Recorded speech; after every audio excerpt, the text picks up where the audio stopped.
இந்த வீடியோவில் என்ன பார்க்க போகிறோம்னா இந்தியன் ஃபிசிக்கல் ஜியோகிராஃபி, அதாவது வந்து ஜியோகிராஃபியோட இன்ட்ரொடக்ஷன்.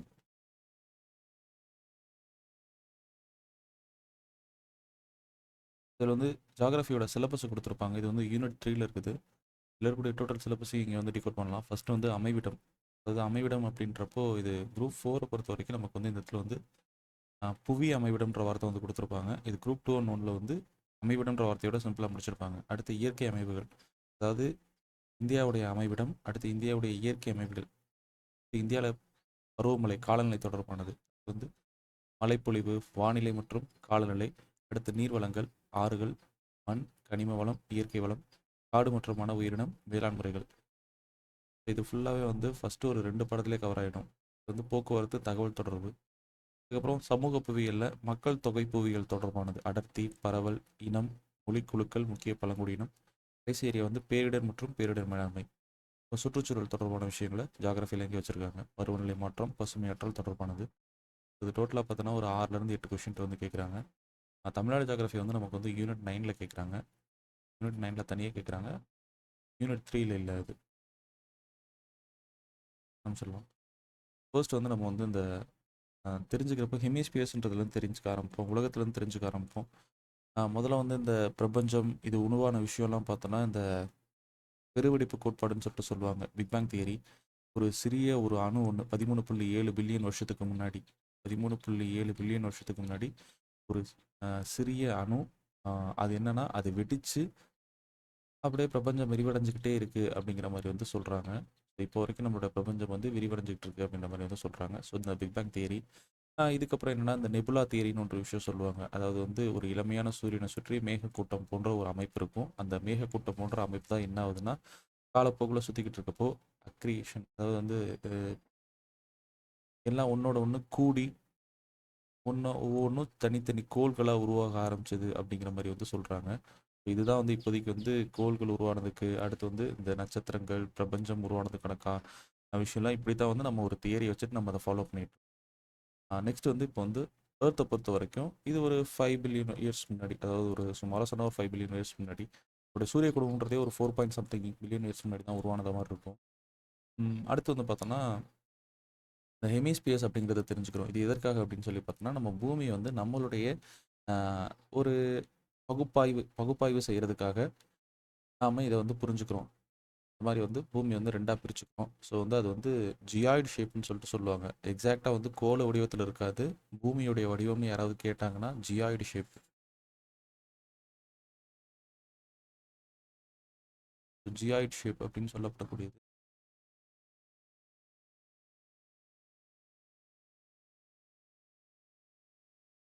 ஸோ ஜியாய்டு அப்படின்னா என்னென்னா மையத்தில், அதாவது மையத்தில் பருத்தும் ஓரப்பகுதிகளில் தட்டையாகவும் காணப்படுறதா நம்ம வந்து ஜியாய்ட் ஷேப் அப்படின்னு சொல்லிட்டு சொல்கிறோம். இது வந்து புவி ஒத்த உருவம் அப்படிங்கிற மாதிரி வந்து சொல்லுவோம். ஸோ இந்த ஜியாய்ட் ஷேப் வந்து நமக்கு வந்து நம்மளுடைய இப்போது ஜியாகிரஃபியை புரிஞ்சுக்கணும் அப்படின்னா வந்து தெளிவாக வந்து நம்ம வந்து சில விஷயங்களை வந்து கால்குலேஷன்ஸ் எல்லாமே போடுற மாதிரி இருக்கும். அப்போ அதுக்கெல்லாம் ஏற்ற மாதிரி நம்ம என்ன பண்ணோம்னா இந்த மாதிரி வந்து அரைக்கோளங்களாக பிரித்து வச்சுக்கிறோம். 2 விதமாக அரைக்கோளங்களை பிரிக்கிறோம். ஃபஸ்ட்டு வந்து பார்த்தோன்னா இப்படி செங்குத்தாக பிரிக்கிறப்போ நமக்கு வந்து கிழக்கு மற்றும் மேற்கு அரைக்கோளங்கள்னு சொல்லி பிரிக்கப்படுது. இது வந்து நமக்கு வந்து பார்த்தோன்னா கிழக்கு, இது மேற்கு. அடுத்து வந்து பார்த்தோன்னா கிடைமட்டமாக பிரிக்கிறப்போ நமக்கு வந்து 2ஆக பிரிக்கப்படுது. என்னென்ன அப்படின்னா வடக்கு மற்றும் தெற்கு. இந்த மாதிரி 2 அரைக்கோளங்களை நம்ம இப்படியும் இப்படியும் பிரித்து வச்சுக்கிறோம். ஸோ இது மூலமாக நம்மளால் ஈஸியாக வந்து நாடுகள் எல்லாம் வந்து ஸ்ப்ளிட் பண்ணிக்க முடியுது. ஸோ இது வந்து வட அரைக்கோளத்தில் இருக்குது, இது தென் அரைக்கோளத்தில் இருக்குது, இது மேற்கத்திய நாடு, இது கிழக்கத்திய நாடு. இந்த மாதிரிலாம் நம்மளால் வந்து ஈஸியாக வந்து புரிஞ்சுக்க முடியுது. அடுத்ததா அதான் வந்து இந்த படத்தில் வந்து காட்டியிருக்கேன் பாருங்கள். இதான் வந்து இது வடக்கு, இது தெற்கு, இது மேற்கு, இது கிழக்கு. இந்த மாதிரி வந்து பிரிச்சுருக்காங்க.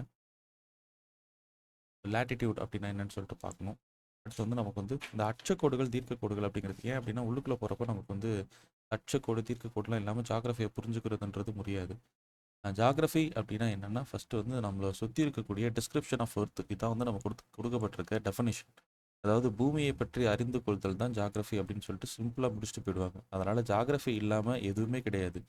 சயின்ஸுக்கு கீழே இருக்கக்கூடிய எல்லா சப்ஜெக்ட்டும் சரி, சோசியலுக்கு கீழே இருக்கக்கூடிய எல்லா சப்ஜெக்ட்டும் சரி, எல்லாமே ஜாகிரஃபி இல்லாமல் செட் ஆகாது. ஒரு கணக்காக இருந்தால் கூட வந்து ஜாகிரஃபி பேஸ் பண்ணி போடுறப்ப தான், அதாவது ஒரு நிகழ்காலத்தில் போடக்கூடிய ஒரு ராக்கெட் சம்மந்தமான கணக்காக இருக்கட்டும், எந்த ஒரு இது போட்டாலும் ஜாகிரஃபியோட ஏதோ ஒரு கிராவிடேஷனல் சம்திங் வந்தால் கூட அது எந்த இடத்துல இருக்குன்றதை பொறுத்து மாறுபடும். ஏன் அப்படின்னா வந்து கிராவிடேஷனல் ஃபோர்ஸ் அப்படின்றது போலில் ஒரு மாதிரி இருக்கும், ஈக்குவேட்டரில் ஒரு மாதிரி இருக்கும். இப்போ ஜாகிரஃபி டச் ஆகாத ஏரியாவே கிடையாது. எல்லாத்துக்கும் வந்து பேஸ் அப்படின்றது ஜாகிரஃபி தான். ஸோ ஃபர்ஸ்ட் வந்து இந்த லேட்டிடியூட் அப்படின்றப்போ இது அச்சக்கோடுகள்னு சொல்லி தமிழில் சொல்லுவாங்க. இது என்னன்னா வந்து கிழக்கிலிருந்து மேற்காக போடப்படக்கூடியது. ஸோ இந்த கிழக்கிலிருந்து மேற்கானா இப்படி, இல்லை நீங்கள் மேற்கிலிருந்து கிழக்கா அப்படின்னு எடுத்துக்கலாம், இல்லைன்னா கிடைமட்டமாகன்னு சொல்லிட்டு எடுத்துக்கலாம். அடுத்ததுலேயே காட்டியிருப்பாங்க, இதுக்கு நானும் போட்டு காட்டுறேன். அச்சக்கோடுகள் அப்படின்றது இப்படி தான் போடப்படும். பூமியின் மீது கிடைமட்டமாக வரையப்படக்கூடிய கற்பனை கோடுகள் தான் நமக்கு அச்சக்கோடுகள் சொல்லி அழைக்கப்படுது. இது வந்து பார்த்தோன்னா நடுவில் வந்து இதன் மையத்தில், இந்த பூமியுடைய மையத்தில் இருக்கக்கூடிய கோடு தான் இதனுடைய ஆரம் தான் அதிகமாக இருக்கும். இருக்கிறதுலே வந்து இதோடைய விட்டம் அதான் வந்து மிக அதிகமாக இருக்கும். ஏன்னா வந்து இந்த ஏரியாவில் தான் மையத்தில் பருத்து இருக்கும்னு சொன்னால அந்த காரணத்தினால இங்கே தான் வந்து லென்த் வந்து அதிகமாக இருக்கும். இந்த மிக நீளமான கோட்டை தான் நம்ம என்னன்னு சொல்கிறோம்னா நிலநடுக்கோட்டு, ஈக்குவட்டார் அப்படின்னு சொல்கிறோம். நிலநடுக்கோடு அல்லது ஈக்குவட்டார்னு சொல்லிட்டு சொல்கிறோம். அப்புறம் இதற்கு மேலே வந்து டோட்டலாக ஒரு 90 கோடுகள் போடப்படுது, இதற்கு கீழே ஒரு 90 கோடுகள் போடப்படுது. அப்போ அதுதான் நம்ம என்ன சொல்கிறோம்னா மேலே இருக்கக்கூடிய 90 கோடுகளும் கீழே இருக்க 90 கோடுகளும் நடுவில் இருக்கக்கூடிய நிலநடுக்கோடும் டோட்டலாக சேர்த்து 90 90 + 1 181 கோடுகள் அச்சக்கோடுகள் இருக்கும். அடுத்து வந்து பார்த்தோன்னா இந்த அச்சக்கோடுகள் எதற்காக போடப்படுது அப்படின்னு சொல்லி பார்த்தோன்னா நமக்கு இந்த பூமி வந்து பார்த்தோன்னா ஒரு 23 டிகிரி சாஞ்சிருக்குது. இது வந்து நேராக வந்து இந்த கோலம் மாதிரி இப்படி இல்லை, இது ஒரு மாதிரி வந்து ஒரு ஷேப்பில் வந்து ஜியாய்ட் ஷேப்பில் சாஞ்சு 23 டிகிரியில் சாஞ்சிருக்குது. இதன் காரணமாக சூரியன் இங்கேருந்து அதனுடைய ஒளி வர்றப்போ ஒரு குறிப்பிட்ட டிகிரியில் தான் வந்து வந்து விழும். வந்து ஒரு குறிப்பிட்ட டிகிரியில் தான் நேரடியான சூரிய கதிர்கள் வந்து விழும். அது எங்கேருந்து எவ்வளோ தூரம் வரைக்கும் அப்படின்னு பார்த்தோன்னா இந்த அட்சரேகையில் 90 டிகிரி மேலே 90 டிகிரி கீழே சொன்னால இதில் இதான் 0 டிகிரி அப்படின்னா மேலே ஒரு 23 டிகிரியும் கீழே ஒரு 23 டிகிரியும், மேலே ஒரு 23 கீழே ஒரு 23. இந்த குறிப்பிட்ட பகுதி தான் சூரிய ஒளியில் நேரடியான கதிர்களை பெறக்கூடியது. இந்த பகுதியை தான் நம்ம என்ன சொல்லுவோம்னா வெப்பமண்டலம் அப்படின்னு சொல்லிட்டு சொல்லுவோம். அப்போ என்ன ஆகுதுன்னா நமக்கு வந்து காலநிலை, அதாவது வெப்பநிலை மண்டலங்களை தெரிஞ்சுக்கிறதுல இந்த அட்சரேகையோட பங்கு மிக முக்கியமானது. இது மட்டும் அப்படின்னு கேட்டால் இது மட்டும் இல்லாமல் அமைவிடத்துக்கும் நம்ம தெரிஞ்சுக்கிறதுக்கும் யூஸ் ஆகும். அமைவிடம் அப்படின்றத நமக்கு அட்சரேகை தீர்க்கரேகை ரெண்டையும் பொறுத்து தான் கண்டுபிடிக்க முடியும். அமைவிடம் அப்படின்றத முதல்ல நம்ம பொதுவாக பேசிக்காக தெரிஞ்சுக்கிறது வெப்பநிலை மண்டலங்களை தெரிஞ்சுக்கிறதுக்கு இந்த அட்சரேகை உதவுது அப்படின்னு சொல்லிட்டு தெரிஞ்சுக்கலாம். அடுத்து வந்து இந்த 23க்கு மேலே ஒரு 66 டிகிரி வரைக்கும், அது 66 டிகிரி மேலேயும் சரி கீழேயும் சரி, 66 டிகிரி மேலே இருந்தால் அதுக்கு பேர் நார்த்துன்னு சொல்லுவாங்க, கீழே இருந்தால் அதுக்கு பேர் சவுத்துன்னு சொல்லுவாங்க. ஏன்னா அது இருக்கக்கூடிய அந்த வட அரைக்கோளத்தை பொறுத்தது. மேலே இருந்தால் அது நார்த் அரைக்கோளம், கீழே இருந்தால் அது வந்து சவுத் அரைக்கோளம். அதனால் நெக்ஸ்ட் வந்து இந்த 66 டிகிரி நார்த்து, இந்த 23லேருந்து 66 டிகிரி வரைக்கும், அதே மாதிரி தெற்கு பகுதியில் 23லேருந்து 66 டிகிரி வரைக்கும் என்ன சொல்லுவாங்கன்னா மித வெப்ப மண்டலம்னு சொல்லிட்டு சொல்லுவாங்க. சூரியனுடைய சாய்வு கதிர்கள் இந்த பகுதியிலையும் இந்த பகுதியிலையும் விழும். 23 டிகிரி நார்த்லேருந்து 66 டிகிரி நார்த்து, 23 டிகிரி சவுத்துலேருந்து 66 டிகிரி சவுத்து. இதற்கு அடுத்தது இந்த 66 டிகிரிக்கு மேலே வடக்கையும் தெற்கையும் இருக்கக்கூடிய பகுதி என்னன்னு சொல்லுவாங்கன்னா துருவ பகுதின்னு சொல்லிட்டு சொல்லுவாங்க. துருவ பகுதி ஏன் அப்படின்னா அந்த பகுதியில் சூரியனுடைய கதிர்கள் விழாது. அங்கே வந்து சூரியனுடைய கதிர்கள் விழாது, வெளிச்சம் மட்டும் லைட்டாக கிடைக்கும். அதுவும் வந்து ஒரு 6 மாதம் கிடைக்கும், 6 மாதம் கிடைக்காது. இந்த மாதிரி வந்து ஒரு சூழ்நிலை. அதனால தான் அங்கே பனி அதிகமாக இருக்குது. இதனால தான் அதை வந்து என்ன சொல்லுவாங்கன்னா துருவப்பகுதி அப்படின்னு சொல்லிட்டு சொல்கிறாங்க. இப்படி நாம் சொன்ன இந்த கோடு ஒவ்வொன்றுக்கும் ஒரு பேர் வச்சுட்டாங்க அவங்களே. ஸோ இதெல்லாம் வந்து முக்கியமான கோடாக இருக்கிறதுனால அவங்களே பேர் வச்சுக்கிட்டாங்க. அந்த 23 டிகிரி நார்த்து, சரி 23 டிகிரி நார்த்து இந்த கோட்டுக்கு பேர் என்ன சொல்லுவாங்கன்னா கடகரேகைன்னு சொல்லிட்டு சொல்லுவாங்க. அடுத்து 0 டிகிரி கோட்டை நம்ம சொல்லிட்டோம், ஈக்குவேட்டார்னு சொல்லிட்டு. அடுத்து நிலநடு கோடுன்னு சொன்னோம். அடுத்ததான் வந்து 23 டிகிரி சவுத்து, இந்த கோட்டுக்கு பேர் என்ன சொல்லுவாங்க அப்படின்னா மகர ரேகை அப்படின்னு சொல்லிட்டு சொல்லுவாங்க. இப்போ இங்கே வந்து நமக்கு சொன்னதை அப்படியே வந்து இங்கே படமாக வந்து காட்டியிருக்கு. இந்த மாதிரி வந்து இது ஈக்குவேட்டாரு. இந்த 23 டிகிரி நார்த்துன்றது இங்கே இருக்குது, இந்த கோட்டை தான் கடகரேகைன்னு சொன்னோம். அடுத்து 23 டிகிரி சவுத்து, இந்த கோட்டை மகர ரேகைன்னு சொன்னோம். அடுத்து 66 டிகிரி கோடு ஒன்று இருக்கும். அந்த 66 டிகிரி கோட்டுக்கு பேர் என்ன அப்படின்னா மேலே ஒரு பேர் கீழே ஒரு பேர். இது 66 டிகிரின்னு வச்சுப்போம். 66 டிகிரி நார்த் கோட்டுக்கு பேர் ஆர்டிக் வட்டம்னு சொல்லுவாங்க. அடுத்து சவுத்தில் 66 டிகிரி சவுத் கோட்டுக்கு பேர் என்ன சொல்லுவாங்கன்னா அண்டார்டிக் வட்டம் அப்படின்னு சொல்லிட்டு சொல்லுவாங்க. மேலே இருக்கிறது ஆர்டிக்கு, கீழே இருக்கிறது அண்டார்டிக்கு. ஸோ இதுதான் வந்து அச்சக்கோடுகளில் மிக முக்கியமான கோடுகள் அப்படின்னு சொல்லிட்டு சொல்லலாம். நெக்ஸ்ட் வந்து உலகத்தில் இருக்கக்கூடிய மொத்தமாக எத்தனை கோடுகள் இருக்குன்னு சொல்லியாச்சு. அடுத்து வந்து அடுத்தடுத்த அச்சக்கோடுகளுக்கு இப்போ அச்சக்கோடுகள் வரைகிறாங்க அப்படின்னா 2 அச்சக்கோடுகளுக்கு இடைப்பட்ட தூரம் எவ்வளோ இருக்குன்னு சொல்லி கேட்கலாம். கேட்டாங்கன்னா 111 கிலோமீட்டர். 2 அச்சுக்கோடுகளுக்கு இடைப்பட்ட தூரம் 111 கிலோமீட்டர். இவ்வளோதான் நம்ம இதை பொறுத்த வரைக்கும். நம்ம இதை சொன்ன ஃபேக்ட்லாம் இங்கே வந்து குறிப்பிட்டிருப்போம். ஸோ இதுங்களுக்கு வேறு இன்னொரு பேர் இருக்குது, பேரலல்ஸ் அப்படின்னு சொல்லிட்டு பேர் இருக்குது லேட்டிடியூடுக்கு. அடுத்து வந்து பார்த்தோன்னா இது எந்த டைரக்ஷன் ஈஸ்ட், அப்புறம் வந்து நார்த் சவுத்தில், அதாவது ஈக்குவேட்டர்லேருந்து நார்த்து சவுத்து டைரக்ஷனுக்கு இருக்கக்கூடிய டிஸ்டன்ஸை அளக்கிறதுக்கு பயன்படுது.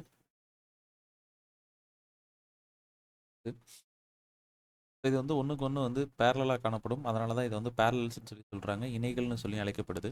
அப்புறம் இது பிரைம் மெரிடியன் அப்படின்னா, பிரைம் மெரிடியனா வந்து முதன்மை தீர்க்க கோடுன்னு சொல்லுவாங்க. அது தீர்க்க கோடு பார்க்குறப்ப உங்களுக்கு புரியும். முதன்மை தீர்க்க கோடை இது செங்குத்து கோடாக கட் பண்ணுது அப்படின்னு சொல்லிட்டு சொல்கிறாங்க. ரைட் ஆங்கிள்ஸ்னால் செங்குத்தாக கட் பண்ணுதுன்னு சொல்லிட்டு சொல்லுவாங்க.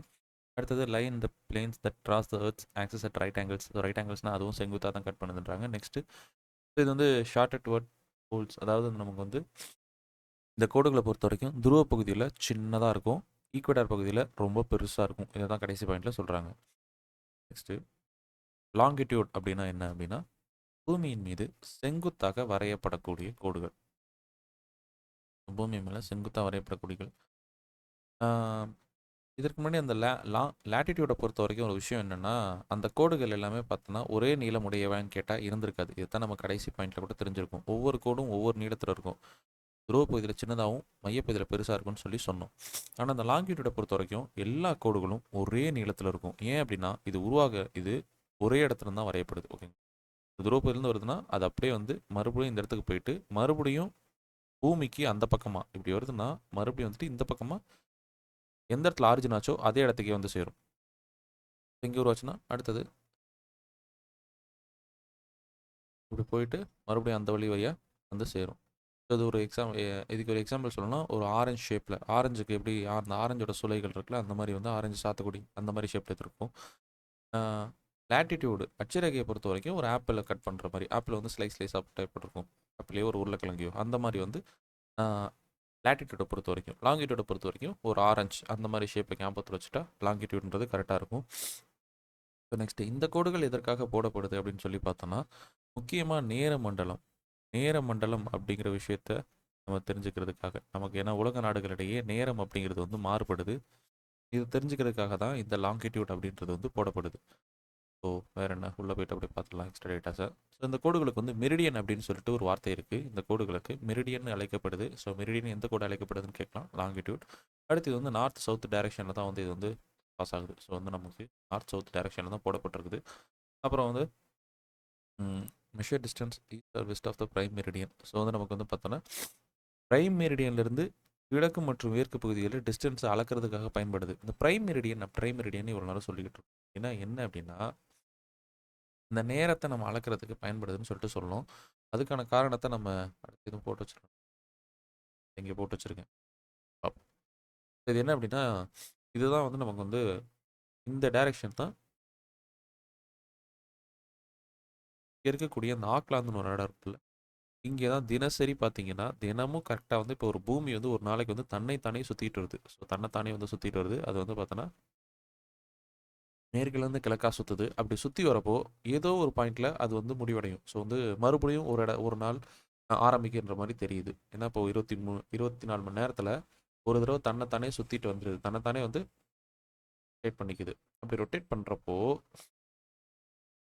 ஒரு இடத்துல இருந்து தான் வந்து சூரியன் மறுபடியும் மீண்டும் வந்து உதிக்க ஆரம்பிக்குதுன்னு சொல்லிட்டு சொல்லலாம். அப்படி இருக்கப்போ அது எந்த இடமா இருக்குன்னா பூமியில் ஆக்லாந்து, அதாவது நியூசிலாந்து பக்கத்தில் இருக்கக்கூடிய ஆக்லாந்து, இந்த இடத்துல தான் இப்போ என்ன ஆகுனா சூரியன் இங்கே இருக்குன்னு வச்சுப்போம். ஏன்னா சூரியன் வந்து இந்த டைரக்ஷன் இருக்கும்.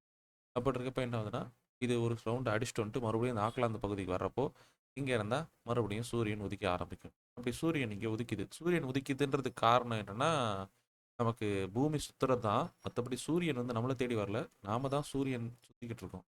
நாம சுற்றுறதுனால தான் அது வந்து நம்ம வந்து சூரியன் உதிக்குதுன்னு சொல்கிறோம். அது ஆனால் உதிக்கல, நாம தான் வந்து சுற்றி. அப்படி இந்த ஆக்லாந்து பகுதியில் முதலாக வந்து சூரியன் அதுக்கப்புறம் இது வந்து இந்த டைரக்ஷனில் சுற்ற ஆரம்பிக்குது. சுற்றுறப்போ ஒவ்வொரு பகுதியாக சூரிய உதித்தல் அப்படிங்கிறது நடைபெற ஆரம்பிக்குது. ஸோ அடுத்து வந்து ஆஸ்திரேலியா, அப்படியே கொஞ்சம் கொஞ்சமாக அப்படியே ஆசியாக்குள்ளே என்ட்ராகும். இந்த பக்கம் ஜப்பானு, அப்புறம் இந்த பக்கம் சீனா, அடுத்து இந்தியா, இப்படியே வந்து சூரியன் உதித்தல் அப்படிங்கிறது நடைபெற்றுக்கிட்டே இருக்கும். ஸோ இப்போது இதனாலேயே எல்லா நாடுகளுக்கும் ஒரே நேரம் இருக்காதுன்னு சொல்லிட்டு நமக்கு தெளிவாக தெரிய வரும். ஏன்னா வந்து சூரியன் ஒவ்வொரு பகுதியில் ஒவ்வொரு நேரத்தில் உதிக்குது. ஏன்னா நம்மளுடைய பூமியோட சுற்றுதல் காரணமாக அப்படி இருக்கப்ப தான் நமக்கு இதை புரிஞ்சுக்கிறதுக்கு தெளிவாக வந்து இந்த ஒரு கோடுகள் வந்து யூஸ் ஆகுது. அதுதான் நமக்கு இந்த மெரிடியன்னு சொல்லப்படக்கூடிய தீர்க்க கோடுகள். இந்த தீர்க்க கோடுகளில் இந்த முதன்மை தீர்க்க கோடு அப்படிங்கிறது இந்த எக்ஸாக்டாக இந்த கோடு இருக்குல்ல, ஆக்லாந்து பக்கத்தில் ஒரு கோடு இருக்குல்ல, இந்த கோட்டுக்கு அப்படியே பேக் சைடில் ஒரு கோடு போடப்படுது. அந்த கோட்டுக்கு பேர் தான் டைம் மெரிடியன். அந்த கோடு எந்த இடம் வழியாக போகுதுன்னா லண்டனில் இருக்கக்கூடிய கிரீன்விச் அப்படின்ற இடம் வழியாக வந்து அந்த கோடு வந்து போகுது. அந்த கோடு வந்து லண்டனில் இருக்கக்கூடிய கிரீன்விச் வழியாக அந்த கோடு போகிறது. அதை தான் நம்ம அப்படியே பிரைம் மெரிடியன்னு சொல்கிறோம். இதுக்கு அப்படியே ஆப்போசிட்டில் பார்த்தோன்னா இந்த கோடு பசிபிக் கடலில் போகுது. அப்படியே ஆப்போசிட்டில் பார்த்தோன்னா பசிபிக் கடலில் போகுது. ஸோ இந்த பக்கமாக, அதாவது லண்டன் வழியாக போகக்கூடிய கோட்டை தான் நம்ம பிரைம் மெரிடியன்னு சொல்லிட்டு சொல்கிறோம். அப்படியே இதற்கு ஆப்போசிட்டில் இந்த கோடு 180 டிகிரி கோடா. இது எப்படி 180 டிகிரி சொல்கிறோன்னா, இந்த கோடுகளை பொறுத்த வரைக்கும் 2ன்னு அப்படியே போட்டுக்கிட்டே வரோன்னா, ஒரு கட்டத்தில் வந்து போடக்கூடிய கோடுகள் திரும்பி அந்த பக்கம் வரப்போ அப்படியே திரும்பி வந்துடும். அப்போ இந்த பக்கம் ஒரு 180 கோடு இருக்குன்னா அப்படியே ஆப்போசிட்டில் ஒரு 180 கோடா வந்து வந்துகிட்டு இருக்கும். டோட்டலாக வந்து 360 கோடுகள் வந்து நமக்கு வந்து தீர்க்க கோடுகளை பொறுத்த வரைக்கும் இருக்குது. அதில் அந்த 180 கோடுகள் தான் திரும்பி ரிட்டர்ன் ஆக போகுது. அப்படி இருக்கப்போ இந்த 0 டிகிரி கோடு தான், 0 டிகிரி தீர்க்க கோடு தான் ஆப்போசிட் பகுதியில் 180 டிகிரி கோடா திரும்பி இதனையே வந்து சேருது. ஸோ இந்த 180 டிகிரி கோடை தான் இந்த இடத்துல நம்ம நேராக பார்க்குறோம். இந்த 180 டிகிரி கோடுன்றது இதுதான். இந்த கோட்டுக்கு ஒரு பேர் வச்சுருக்கோம். அதுக்கு பேர் இன்டர்நேஷ்னல் டேட் லைன், சர்வதேச தேதி கோடு அப்படின்னு சொல்லிட்டு பேர் வச்சுருக்கோம். இந்த கோட்டுக்கு அப்படியே ஆப்போசிட்டில் இருக்கக்கூடிய கோட்டை தான் நம்ம என்னன்னு சொல்கிறோம்னா பிரைம் மெரிடியன், அதாவது முதன்மை தீர்க்க கோடு அப்படிங்கிற மாதிரி சொல்கிறோம். அந்த முதன்மை தீர்க்க கோடுக்கு ஆப்போசிட்டில் இருக்க தான் கடைசி தீர்க்க கோடான்னு சொல்லப்படக்கூடிய இன்டர்நேஷ்னல் டேட் லைன், சர்வதேச தேதி கோடு. ஏன் இதை இப்படி சொல்கிறோன்னா, இந்த கோட்டுக்கு இந்த பக்கம் டேட் வேறு மாதிரி இருக்கும், இந்த கோட்டுக்கு இந்த பக்கம் டேட் வேறு மாதிரி இருக்கும். ஏன் அப்படின்னா இந்த இடத்துல தான் சூரியன் எக்ஸாக்டாக உதிக்குது. ஸோ அப்போது இந்த கோட்டுக்கு மேற்கு பகுதியில் டேட் எப்படி இருக்குன்னா +1, அதாவது வந்து நமக்கு வந்து ஒரு நாள் வந்து இன்க்ரீஸ் ஆகும். எப்படின்னா இப்போது ஜப்பானோட டோக்கியோ இங்கே தெரியுது, இங்கே லாஸ் ஏஞ்சல்ஸ் தெரியுது. இன்னைக்கு 29ஆம் தேதி, அதாவது இப்போ ஜப்பானில் அப்படின்னா லாஸ் ஏஞ்சல்ஸில் 28ஆம் தேதி தான் நடக்குதுன்னு அர்த்தம். ஏன் அப்படின்னா சூரியன் இப்போ தான் முதல்ல இங்கே உதிச்சு நாள் ஆரம்பிச்சிருக்கு. நாள் கடைசியாக போய் இந்த பகுதியில் வந்து முடிவடைஞ்சிட்டு மறுபடியும் அடுத்த நாள் தொடங்கும். இதுதான் வந்து காரணம். நெக்ஸ்ட்டு, ஸோ இது வந்து ஈக்குவேட்டரை வந்து ரைட் ஆங்கிளில் கட் பண்ணணும்னு சொல்லிட்டு சொல்லுவோம். அடுத்து வந்து are farthest upper the equator. So இதெல்லாம் பார்த்தோன்னா இது வந்து நமக்கு இந்த கோடுகளை பொறுத்த வரைக்கும் இதுங்களுக்கிடையே உள்ள தூரம் வந்து போல் பக்கத்தில் வந்து குறைவாகும், ஈக்குவேட்டார் பக்கத்தில் வந்து மிக அதிகமாக இருக்கும்.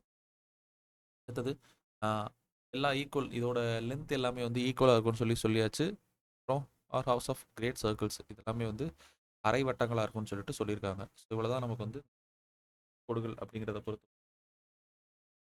ஸோ இதெல்லாம் எங்கெங்கே போகுது அப்படின்ற மாதிரி எல்லாமே சொல்லியாச்சு. அதுக்கப்புறம் இந்த நேர மாறுபாடு அப்படின்ற விஷயத்த நம்ம இங்கே வந்து தெரிஞ்சுக்கிற மாதிரி இருக்கும். நேர மாறுபாடு அப்படின்னா இப்போது 360 கோடுகள் டோட்டலாக இருக்குன்னு சொல்லிட்டு சொல்லிட்டோம். அப்போது சூரியன் வந்து இதை கடக்கிறதுக்கு 24 மணி நேரம் ஆகுதுன்னு சொல்லிட்டோம். ஸோ 320 கோடுகளை கடக்கிறதுக்கு 24 மணி நேரம். இப்போது ஒரு தீர்க்க கோடை கடக்கிறதுக்கு கோடுகள் 24 நேரம். ஸோ 24 மணி நேரம் இதெல்லாம் கால்குலேட் பண்ணி நம்ம போட்டோம்னா கடைசியாக வந்து பார்த்தீங்கன்னா ஒரு கோடுகளை ரெண்டு கோடுகளுக்கு இடையே வந்து ஒரு கோட்டிலேருந்து இன்னொரு கோட்டுக்கு போகிறதுக்கு வந்து சூரியனுக்கு வந்து 4 நிமிஷம் ஆகுன்ற மாதிரி வந்து சொல்லுவாங்க. ஸோ இதுக்கப்புறம் இன்னும் உள்ளே போகிறப்ப நமக்கு வந்து தெளிவாக தெரியும். அதாவது இந்தியாவுக்குள்ளார வந்து நம்ம வந்து இந்த அருணாச்சலுக்கும் அண்ட் ஆல்சோ குஜராத்துக்கும் இடையே உள்ள டிஸ்டன்ஸு, ஸோ அவங்களுக்கு 2 பேருக்கும் ஏன் வந்து ஒரு டைம் டிஃப்ரென்ஸ் இருக்குன்றதை தெளிவாக சொல்கிறப்போ இந்த மற்ற நேர மாறுபாடுன்ற விஷயத்த சொல்கிறேன்.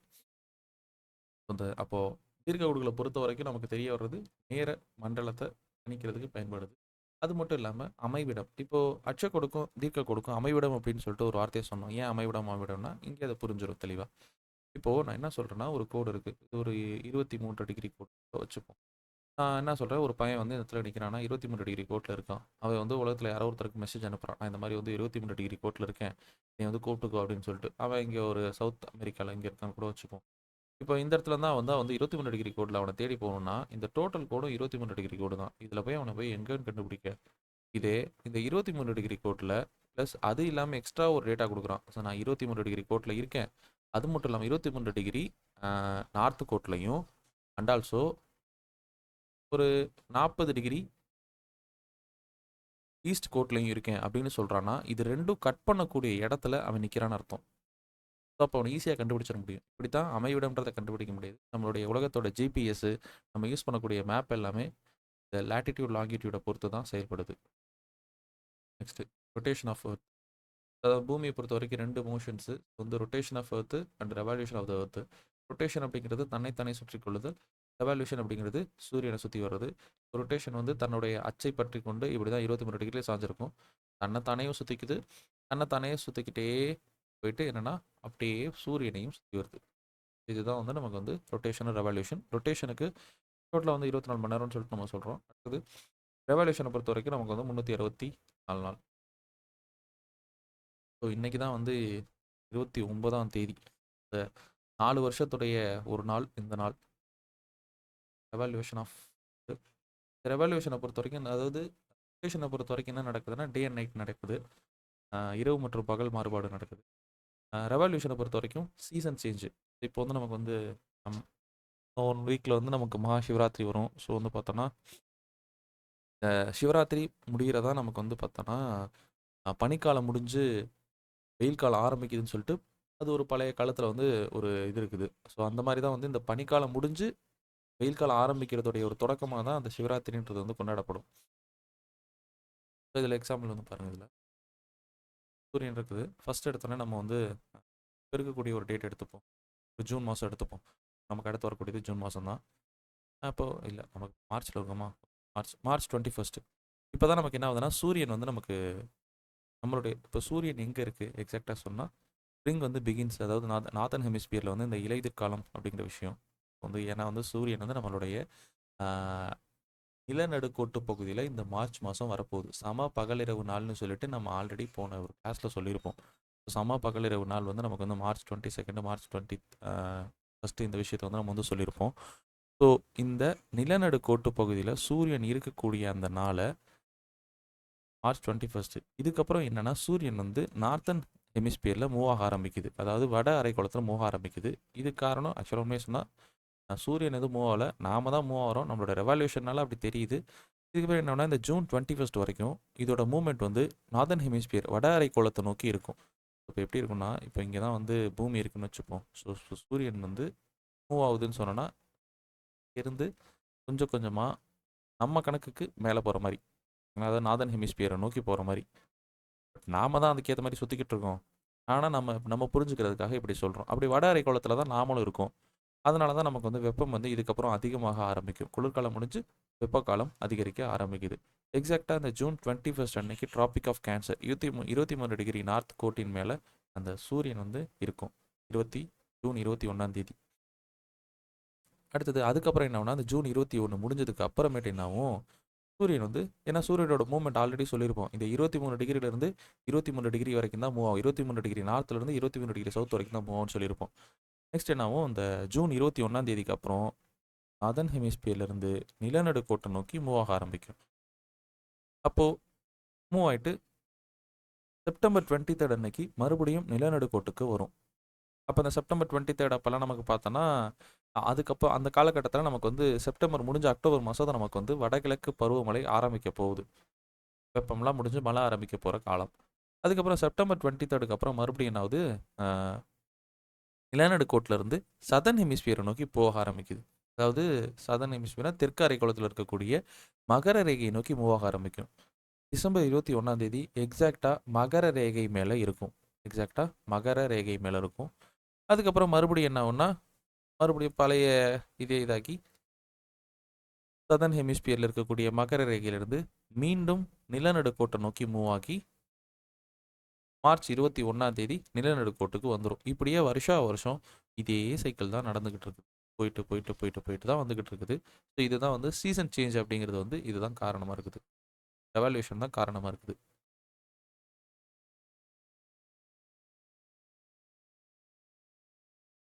வந்து ஓரளவுக்கு வந்து பேசிக்காக இருக்கக்கூடிய எல்லா விஷயத்தையும் ரொட்டேஷன் ரெவல்யூஷன் எல்லா விஷயத்தையும் பார்த்தாச்சு.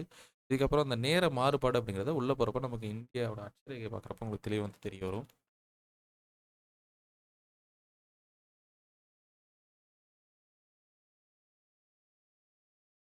உலகத்தில் டாப் 10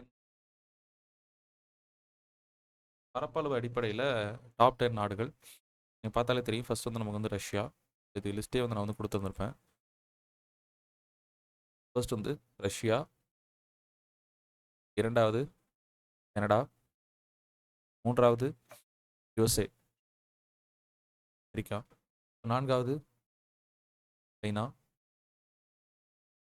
ஐந்தாவது பிரேசில், ஆறாவது ஆஸ்திரேலியா. இது ஒரு கண்டம் மற்றும் நாடு ஆஸ்திரேலியா. அடுத்தது ஏழாவது இந்தியா, எட்டாவது அர்ஜென்டினா. இதுதான் வந்து நமக்கு கண்டங்களையும் சொல்கிறேன். அடுத்தது 9வது கஜகஸ்தான், 10வது அல்ஜீரியா. ஸோ இதுதான் வந்து உலகத்தில் இருக்கக்கூடிய பரப்பளவு அடிப்படையில் மிகப்பெரிய 10 நாடுகள் அப்படின்னு சொல்லிட்டு சொல்கிறோம்.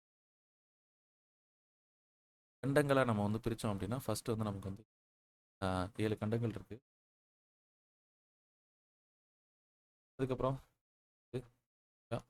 யூரோப்பு, அப்புறம் ஆப்பிரிக்கா, ஆஸ்திரேலியா, அடுத்த தென் அரைக்கோளத்தில் இருக்கக்கூடிய கடைசியில் இருக்கக்கூடிய அண்டார்டிகா. இவ்வளோதான் வந்து 7 கண்டங்கள். நெக்ஸ்ட் இந்த கிரீன்விச் மீன் டைம் அப்படின்ற அந்த நேரத்துக்கு வந்து நம்ம வந்து இப்போ நம்ம அந்த ஆல்ரெடி சொன்ன விஷயந்தான் இங்கே வந்து அதை வந்து ஒரு படமாக பார்க்குறோம்.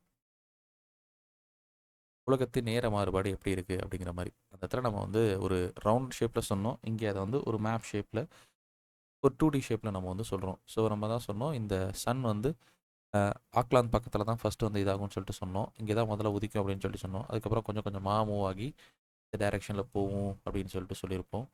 ஸோ அப்படி இருக்கப்போ நமக்கு வந்து பார்த்தோன்னா நம்மளை விட எப்படி பார்த்தாலும் ஒரு நியூசிலாந்து அப்படிங்கிறது ஒரு 7 மணி நேரத்துக்கிட்ட வந்து ஒரு சராசரியாக ஒரு 7 மணி நேரத்துக்கிட்ட நம்மளை விட அவன் முன்னாடி இருக்கான். இப்போ எக்ஸாம்பிள் சொல்லணும்னா நமக்கு இப்போ ஒரு 7:30 மணி ஆகுது அப்படின்னா நமக்கு இப்போ ஒரு 8 மணி அடுத்து அவனுக்கு வந்து ஒரு 7 மணி நேரம் இந்த நாளோட முன்னாடி இருக்கான். அதாவது 29ஆம் தேதி இருக்குல்ல, 29ஆம் தேதி 7 மணி ஒரு 7 மணி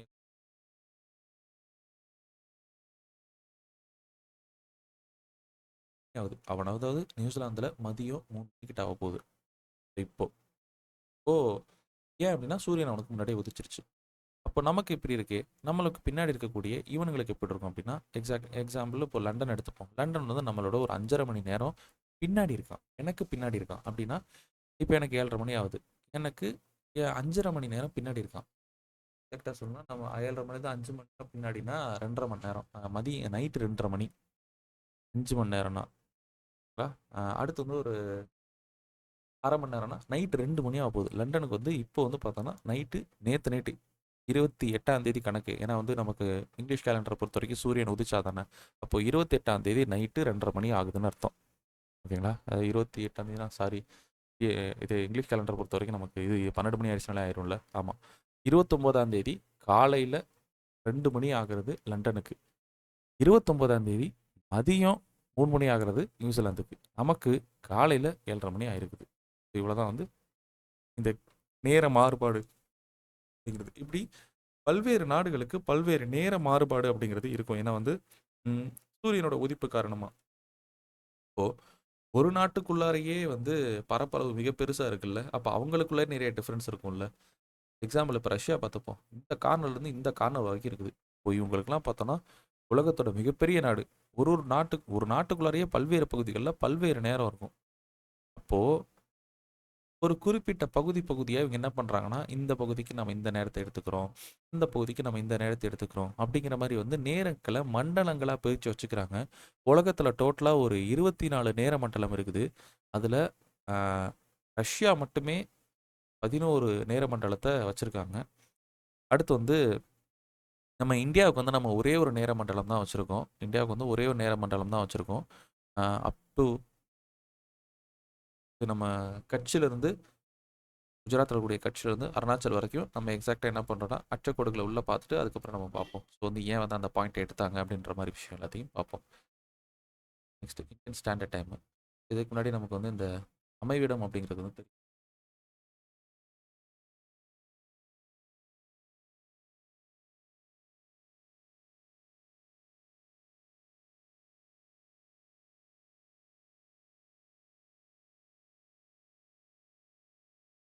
நமக்கு வந்து இந்தியாவின் அமைவிடம் அப்படின்னு சொல்லிட்டு ஒரு வார்த்தை கேட்டாங்கன்னா, அட்ச மற்றும் தீர்க்க பரவல் அடிப்படையில் நம்ம பூமியில் அமைந்திருக்கக்கூடிய அமைவிடம் வட அரைக்கோளத்தில், அதாவது வடக்கு தெற்கு அரைக்கோளத்தில் ஃபிக்ஸ் பண்ணோன்னா வட அரைக்கோளத்தில் இருக்கும். கிழக்கு மேற்கு அரைக்கோளத்தில் ஃபிக்ஸ் பண்ணோன்னா, ஓகேங்களா, கிழக்கா மேற்கா அப்படின்னு சொல்லி, இது கிழக்கா மேற்கான்னு சொல்லி ஃபிக்ஸ் பண்ணோன்னா நம்ம வந்து கிழக்கு அரைக்கோளத்தில் இருக்கும். ஸோ அப்போ எக்ஸாக்டாக சொன்னால் வட கிழக்கு, இந்த இடத்துல தான் நம்மளோட இந்தியா அப்படிங்கிறது வந்து அமைஞ்சிருக்குது. இந்த கார்னரில் தான், இந்த இடத்துல தான் நம்ம வந்து அமைஞ்சிருக்கோம். டோட்டலாக நம்ம நாடு வட கிழக்கு அரைக்கோளத்தில் அமைஞ்சிருக்குது. இப்போ நம்ம வந்து அதை அச்ச மற்றும் தீர்க்க பரவலை பார்த்துடலாம். ஃபர்ஸ்ட் வந்து அச்ச பரவல். அச்ச பரவலை பொறுத்த வரைக்கும் 8 டிகிரி 4 மினிட் நார்த்து வட அரைக்கோளத்திலிருந்து 37 டிகிரி அச்சக்கோடு வரைக்கும் இந்தியாவுடைய அச்ச பரவல் அப்படிங்கிறது பரவி இருக்குது.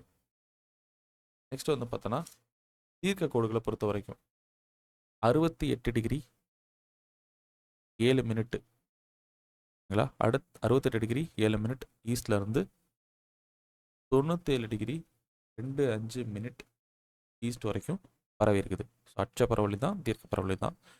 இடத்தை பொறுத்த வரைக்கும் கேட்கலாம், கண்டிப்பாக முக்கியமானது. ஏன்னா வந்து இது வந்து எந்த இடத்துல என்னென்ன இருக்குன்னு சொல்லிட்டு கேட்கலாம்.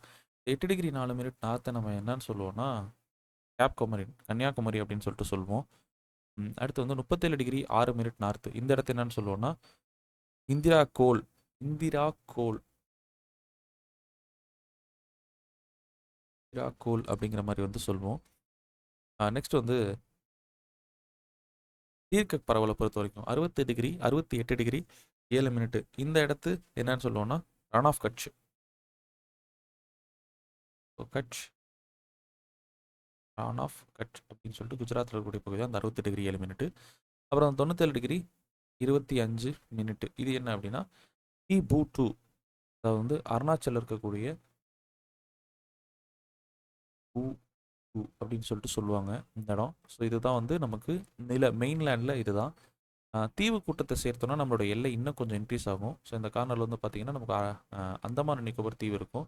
அந்தமான் நிக்கோபர் தீவை பொறுத்த வரைக்கும் இந்த இடத்தையும் நம்ம கணக்கில் எடுத்துக்கிட்டோம் அப்படின்னா 6 டிகிரி 4-5 மினிட்டு நார்த்து, இங்கேருந்து இந்தியாவோட எல்லை ஆரம்பிக்கும். தீவு கூட்டத்தை சேர்த்தோம் அப்படின்னா 6 டிகிரி 4-5 மினிட் நார்த்து. அந்த 6 டிகிரி 4-5 மினிட் இந்த இடத்துக்கு பேர் என்னன்னா இந்திரா முனை, இந்திரா பாயிண்ட் அப்படின்னு சொல்லிட்டு பேர். இந்திரா பாயிண்ட் அப்படின்னு சொல்லிட்டு பேர். இந்த முனைக்கு ஆல்ரெடி இருந்த பேர் வந்து பிக் மில்லியன் பாயிண்ட் அப்படின்னு சொல்லிட்டு சொல்லுவாங்க. பிக் மில்லியன் பாயிண்ட், அதுதான் பின்னாடி வந்து இந்திரா முனை அப்படின்னு சொல்லிட்டு அழைக்கப்படுது. இவ்வளோதான் இந்தியா பொறுத்த வரைக்கும் இந்த அட்ச மற்றும் தீர்க்க பரவல் பொறுத்த வரைக்கும். இப்போ நம்ம இந்த இந்தியன் ஸ்டாண்டர்ட் டைம் அப்படின்ற விஷயத்துக்குள்ளே போயிடலாம். 68 டிகிரி 7 மினிட்லேருந்து 97 டிகிரி 25 மினிட். ஸோ இதற்கு இடையே வந்து பார்த்தோன்னா நமக்கு வந்து நேரம் அப்படிங்கிறது வந்து மாறுபடும் அப்படிங்கிறது நமக்கே தெரிய வரும். ஏன் அப்படின்னா நமக்கு வந்து இப்போது இங்கேருந்து இங்கே வரைக்கும் ஒரு 2 கோட்டுக்கு இடையே வந்து கடக்கிறதுக்கு சூரியனுக்கு வந்து 4 நிமிஷம் ஆகும்னு சொல்லிட்டோம். அப்போ 68 டிகிரி 7 மினிட்லேருந்து 97 டிகிரி 25 மினிட் வரைக்கும் கிட்டத்தட்ட ஏறத்தாழ ஒரு 30 கோடுகள்கிட்ட இருக்குது. ஸோ இப்போ 30 கோடுகள் இருக்குது அப்படின்றப்போ எக்ஸாக்டாக சொன்னால் 29 டிகிரி 18 மினிட் ரெண்டுக்கும் இடையே வந்து கேப் இருக்குது. அப்போது ஒரு 2 கோட்டுக்கு வந்து 4 நிமிஷம் கேப்புன்னு சொல்லுவோம், ஒரு கோட்டில் இன்னொரு கோட்டை கடக்கிறதுக்கு. அப்போ எக்ஸாக்டாக சொன்னால் ஒரு 2 மணி நேரம் கிட்ட நமக்கு வந்து ஒரு இதாகுது, டைம் டிஃப்ரென்ஸ்ன்றது இருக்குன்னு சொல்லிட்டு சொல்லலாம். அதாவது காலையில் இப்போ எக்ஸாம்பிள் அருணாச்சல் பிரதேசில் 8 மணி ஆகுதுன்னு வச்சுப்போம். இவனுக்கு இதே நேரத்தில் குஜராத்தில் 2 மணி நேரம் முன்னாடி இருக்கான்னு அர்த்தம். அதாவது இவனுக்கு காலையில் 6 மணி இப்போ தான் ஆகுதுன்னு அர்த்தம். ஏன்? நம்மளுடைய சூரியன்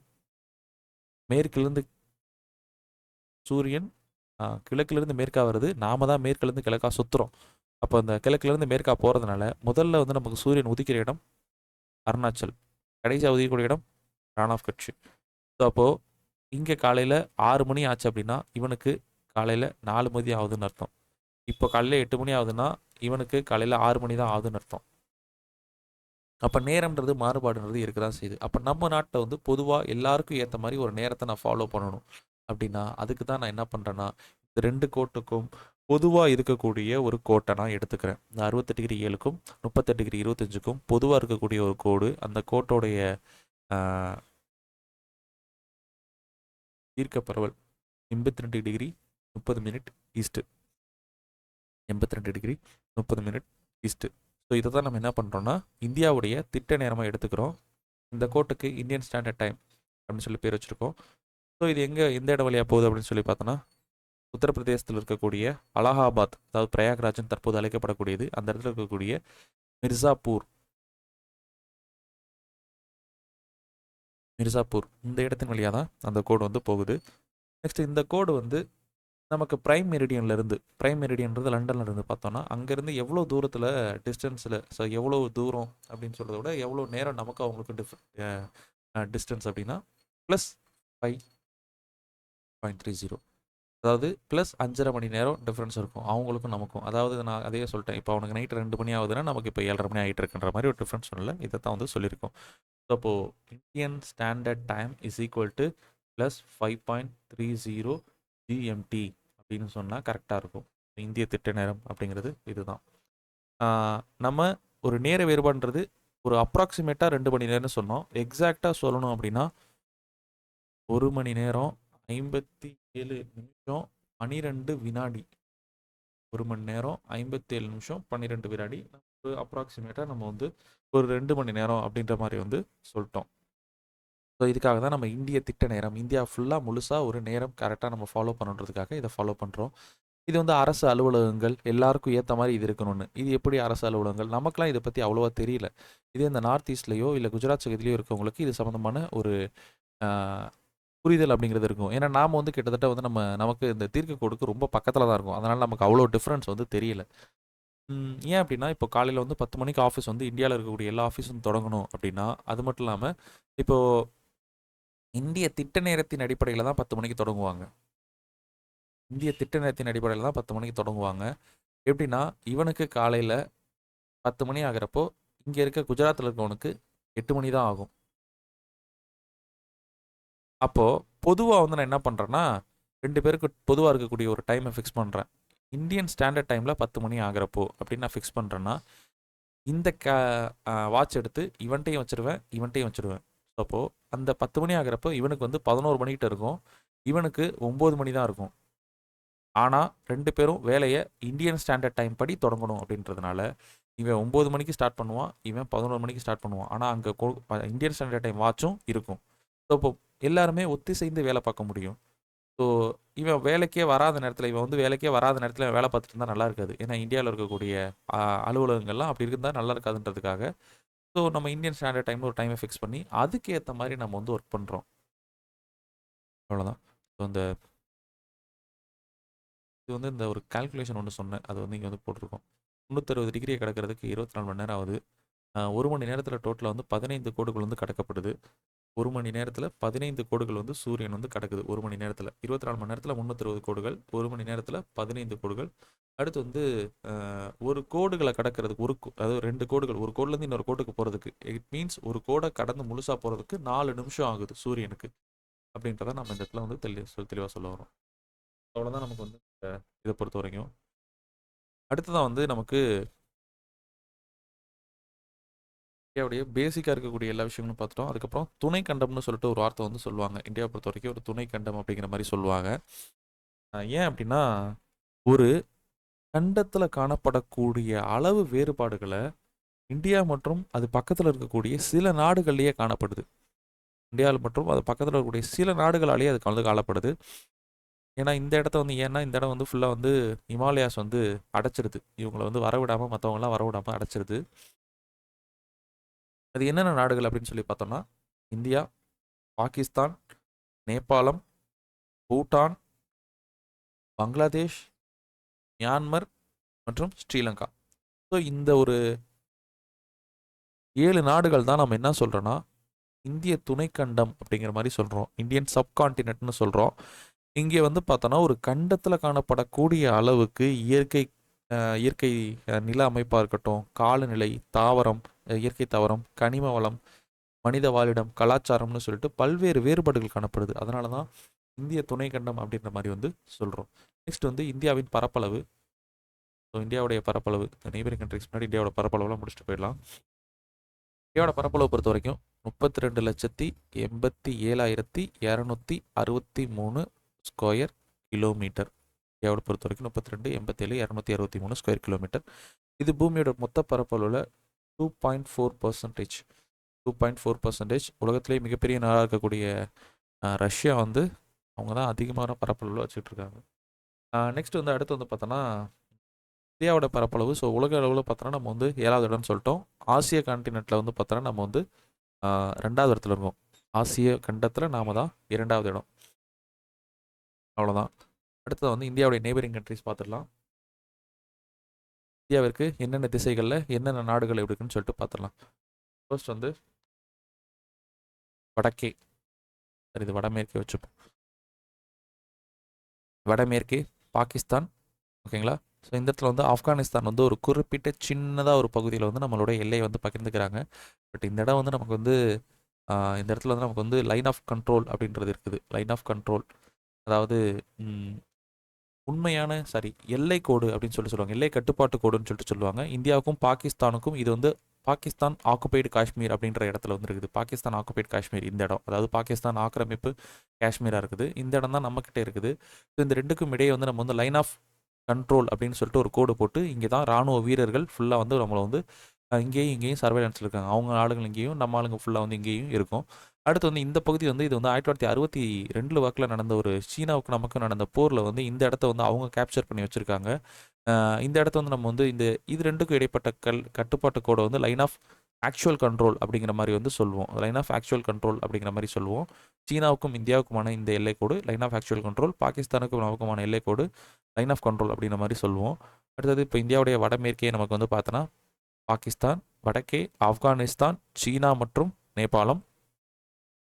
நெக்ஸ்ட் வந்து பார்த்தோன்னா வந்து நமக்கு வந்து இந்த கிழக்கே, வடமேற்கே சொல்லியாச்சு, வடக்கே சொல்லி அது வேறு என்ன சொல்கிறாங்க, வடக்கே வந்து இது பூட்டானு வச்சுப்போம். ஓகே, பூட்டானையும் சேர்த்துக்கிட்டாங்க. அப்புறம் கிழக்கே வந்து பார்த்தீங்கன்னா வங்காளதேசமும் மியான்மரும் நமக்கு கிழக்கே இருக்குது. அப்புறம் தெற்கே வந்து நமக்கு வந்து பார்த்தோன்னா இது கடல் எல்லைகளோட தான் இருக்குது, நில எல்லைகள் கிடையாது. ஸோ நமக்கு வந்து பார்த்தோன்னா இந்த பக்கம் நமக்கு வந்து அரேபியன் சீல வந்து பார்த்தோன்னா மாலத்தீவுகள் இருக்கும். அப்புறம் வந்து நமக்கு வந்து வங்காள விரிகுடல் பார்த்தோன்னா ஸ்ரீலங்கா இருக்கும். இந்த இந்தியாவுக்கும் ஸ்ரீலங்காவுக்கும் இடையப்பட்ட அந்த ஒரு நீர்ச்சந்தி தான் நமக்கு வந்து பாக் நீர்ச்சந்தி, பாக் ஸ்ட்ரைட் அப்படின்னு சொல்லிட்டு அழைக்கப்படக்கூடியது. பாக் ஸ்ட்ரைட் அப்படின்னு சொல்லிட்டு அழைக்கப்படக்கூடியது. அடுத்து வந்து பார்த்தோன்னா நம்மளுடைய எல்லைகள் அதிகமாக பகிர்ந்து கொள்ளக்கூடிய நாடு வந்து பார்த்தோன்னா பங்களாதேஷ். டோட்டலாக வந்து பார்த்தோன்னா ஒரு 4156 கிலோமீட்டர் எல்லைகளை பகிர்ந்துக்கிறோம். இது ஏன் அப்படின்னா இது வந்து டோட்டலாக வந்து இது வளைவுகள் மிக மிக அதிகம், நிறைய வளைவு இருக்குது. டோட்டலாக ஒரு 111 வளைவுகள் இருக்குது. அடுத்து வந்து மிக குறைவான எல்லையை பார்த்தோம்னா ஆப்கானிஸ்தான். இது வந்து டோட்டலாக ஒரு 106 கிலோமீட்டர் எல்லைகளை உடையது. மிக குறைவான எல்லை, மிக குறைவான எல்லையுடையது ஆப்கானிஸ்தான். அதுக்கப்புறம் இந்த எல்லைகளோட பெயர்கள் கொஞ்சம் முக்கியமானது. இந்தியாவுக்கும் பாகிஸ்தானுக்குமான இந்த எல்லையை பிரித்து கொடுத்தவரோட அந்த புண்ணியவானோட பேர் தான் ராட்க்ளிஃப் அப்படின்னு சொல்லிட்டு ஒருத்தர். அதனால் அவரோட பேர்லேயே வந்து ராட்க்ளிஃப் எல்லைன்னு சொல்லிட்டு அழைக்கப்படக்கூடியது. அப்புறம் இந்தியாவுக்கும் சீனாவுக்குமான எல்லை வந்து நமக்கு வந்து பார்த்தோன்னா, அதாவது இது வந்து நமக்கு இந்த இடத்துல ஜம்மு காஷ்மீர் இருக்கக்கூடிய பிரச்சனைக்குரிய பகுதி. பட் உண்மையை இவங்களுக்கு நமக்குள்ள எல்லைக்கோடு பேர் வந்து மக்மோகன் எல்லைக்கோடு அப்படின்னு சொல்லிட்டு சொல்லுவாங்க. மக்மோகன் எல்லைக்கோடு. அடுத்து இந்தியாவுக்கும் பங்களாதேஷுக்கும் இடையான எல்லைக்கோட்டின் பேர் என்னென்னா பூர்பாஞ்சல் எல்லை அப்படின்னு சொல்லிட்டு சொல்லுவாங்க. பூர்பாஞ்சல் எல்லைன்னு சொல்லிட்டு சொல்லுவாங்க. அப்புறம் இந்தியாவுக்கும் ஆப்கானிஸ்தானுக்குமான எல்லையின் பெயர் இந்த கோடு. ஸோ இது வந்து டுராண்ட் எல்லைன்னு சொல்லுவாங்க. டுராண்டு எல்லை அப்படின்னு சொல்லிட்டு சொல்லுவாங்க. அதுக்கப்புறம் இந்தியாவுக்கும் நேபாளத்துக்குமான எல்லைக்கோட்டின் பேர் வந்து ரடோலிஃப் அப்படின்னு சொல்லிட்டு சொல்லுவாங்க. ரடோலிஃப் எல்லை அப்படின்னு சொல்லிட்டு சொல்லுவாங்க. அடுத்து வந்து இந்தியாவுக்கும் மியான்மருக்குமான எல்லைக்கோட்டு வந்து பெம்பர்டான் அப்படின்னு சொல்லிட்டு சொல்லுவாங்க. பெம்பர்டான் எல்லை அப்படின்ற மாதிரி வந்து சொல்லுவாங்க. ஸோ இவ்வளோதான் வந்து நமக்கு வந்து எல்லை கோடுகளை பொறுத்த வரைக்கும். நெக்ஸ்ட் வந்து இந்த எல்லை பகுதி வந்து எந்தெந்த மாநிலங்களோட தொடர்பு இருக்குது அப்படின்ற மாதிரி வந்து கேட்கலாம். ஸோ இது வந்து ஆக்சுவலாக வந்து இது வந்து நமக்கு வந்து பிரிக்கப்பட்டது. அது நமக்கு உண்மையாக சொன்னால் அந்த மாதிரி மேப் வந்து வெளியிடக்கூடாது. அந்த மாதிரி மேப் வந்து வெளியிட்டாங்கன்னா கவர்மெண்ட் வந்து அந்த ஒரு விஷயத்தை வந்து யூடியூப் கம்யூனிட்டி இருந்தால் கூட அதை தூக்கிடுவாங்க. ஏன்னா வந்து நமக்கு வந்து அது நம்மளோட இடம், தார்மீக ரீதியாக நம்மளோட இடம். பட் அவங்க ஆக்குபை பண்ணியிருக்காங்க அப்படின்றப்போ அது வந்து நம்ம வந்து அந்த மேப் வந்து வெளியிடக்கூடாது. நெக்ஸ்ட்டு ஸோ இந்த மேப்லேயே நம்ம வந்து இந்த மாநிலங்களை இது மூலமாக நமக்கு வந்து தெரிஞ்சுக்க முடியும். இது வந்து ரீசெண்டாக எடுத்த மேப் இது. இது வந்து லடாக்கு, ஜம்மு அண்ட் காஷ்மீர், ஹிமாச்சல், உத்தரகாண்ட், ஹரியானா, ராஜஸ்தான், உத்தரப்பிரதேஷ், பீகார், இந்த இடத்துல அஸ்ஸாம், நடுவில் வந்து வெஸ்ட் பெங்கால் வருது. அப்புறம் அருணாச்சல், நாகாலாந்து, மணிப்பூர், மிசோரம், திரிபுரா, அப்படியே இந்த பக்கத்தில் வந்தோன்னா ஜார்க்கண்ட், மத்திய பிரதேஷ், குஜராத், மகாராஷ்டிரா, ராஜஸ்தான், ஒடிசா, கர்நாடகா, தெலுங்கானா, ஆந்திரா, கேரளா, தமிழ்நாடு. டோட்டலாக ஒரு 28 ஸ்டேட்டும் 8 யூனியன் டெரிட்டரியும் இருக்குது. இதில் வந்து மிக அதிகமான எல்லையை பகிர்ந்து கொள்ளக்கூடிய நாடு. ஸோ நம்ம மாநிலங்களோட அதிகமான எல்லை பகிர்ந்து கொள்ளக்கூடிய அதிகமான மாநிலங்களோட பகிர்ந்து கொள்ளக்கூடிய இப்படி சொன்னால் கரெக்டாக இருக்கும். அதிகமான மாநிலங்களோட பகிர்ந்து கொள்ளக்கூடிய ஒரு நாடாக இருக்கிறது வந்து சீனா. ஸோ அவங்க வந்து லடாக்கு, ஜம்மு காஷ்மீர், ஹிமாச்சல், உத்தரகாண்ட், அருணாச்சல், சிக்கிம். ஸோ இவ்வளோ இடங்களோட வந்து அது வந்து பகிர்ந்துக்குது. இப்போ இவங்க தான் வந்து ஃபர்ஸ்ட்டில் இருக்காங்க. அவ்வளோதான் இதை பொறுத்த வரைக்கும். நெக்ஸ்ட்டு அடுத்து வந்து நம்ம வந்து என்ன பார்க்கணும்னா, அந்த இந்தியாவுடைய இயற்கை அமைவு அப்படிங்கிறத பார்க்கணும். அதுக்கு முன்னாடி இன்னும் நில எல்லைகள் முடிச்சிட்டோமா? நீர் எல்லைகள் முடிச்சிட்டோமா? நீர் எல்லைகளும் முடிச்சிட்டோம். முக்கியமானது என்ன சொல்லணும் அப்படின்னா, இந்தியாவுக்கும் மற்ற நாடுகளுக்கு இடையான எல்லையை பற்றி நம்ம சொல்லியாச்சு. இந்தியாவுக்கு இலங்கைக்குமான அந்த இதுதான் பாக் ஸ்டேட் அப்படின்னு சொல்லிட்டு சொல்லணும். இந்தியா வந்து நீர் எல்லையை வந்து யாராருக்கெல்லாம் பகிர்ந்துக்கிறாங்கன்னு சொல்லிட்டு வேணால் பார்த்துக்கலாம். டோட்டலாக வந்து ஒரு 7 நாடுகளோட வந்து எல்லையை வந்து பகிர்ந்துக்கிறாங்க. இலங்கை, இந்த பக்கம் மாலத்தீவு, அப்புறம் வந்து இந்த பக்கம் பாகிஸ்தான், அப்புறம் இந்த பக்கம் பங்களாதேஷ், அப்புறம் மியான்மரு, இந்த கடைசியில் வந்து பார்த்தோன்னா தாய்லாந்து மற்றும் இந்தோனேஷியா. ஸோ இதெல்லாம் வந்து இந்தியன் ஓஷன் தானே. ஸோ அது வந்து அதாவது இந்தியாவுடைய சம்மந்தப்பட்டதான வங்காள விரிகுடா எல்லாமே. அதனால வந்து நம்ம வந்து பகிர்ந்துக்கிறோம் அப்படின்ற மாதிரி வந்து சொல்கிறாங்க. அவ்வளோதான். ஸோ நெக்ஸ்ட் இதில் வந்து நம்ம என்ன பார்த்தலாம்னா, இந்தியாவுடைய ஃபிசியோகிராஃபி, இந்தியாவின் நிலத்தோற்றம் அப்படிங்கிற விஷயத்த நெக்ஸ்ட் கிளாஸில் பார்த்துடலாம்.